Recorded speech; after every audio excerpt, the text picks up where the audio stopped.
Arestado sa Maynila ang isang lalaki dahil sa umano'y pamamaril at tangkang pagpatay sa kanyang pamangkin. Itinanggi ng akusado ang paratang at sinabing gusto raw niyang malinis ang kanyang pangalan. May unang balita si Bea Pinlac. Naaresto ka namin sa bisa ng warrant of arrest sa kasong frustrated murder. Ikaw ay may karapatang manahimik at magsawalang ribok. Nakayuko at halos maiyak na ang 58 anyos na lalaking ito nang arestuhin siya sa Baseco compound sa Maynila kahapon.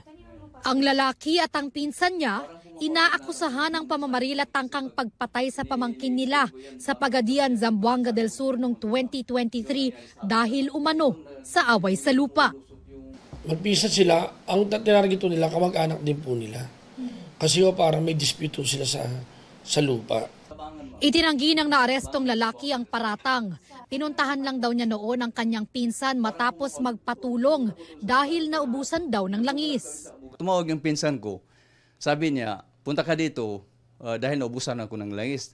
Kaya pumunta ko doon. Pag nalaman ko na suspect siya sa pagbabaril sa pamangkin ko ng gabi, ay hindi ko puntahan dahil ayaw ko nang makasali ng gulo. Ayon sa pulisya, matapos ang krimen, nagpunta ang akusado rito sa Maynila para magtago. Nakapagtrabaho pa raw siya rito bilang tindero. Hindi ako natakot na padalo sa paikot-ikot kahit mahuli ako, sabi ko. Gusto ko matandaan ako, mag-clear na talaga yung pangalan ko. Nakakulong sa Baseco Police Station ang akusado habang hinihintay ang court order na ilipat siya sa Zamboanga.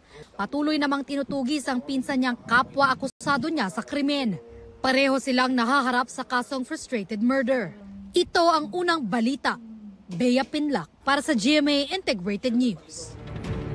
Kapuso, huwag magpapahuli sa latest news and updates. Mag-iuna ka sa balita at mag-subscribe sa YouTube channel ng GMA Integrated News.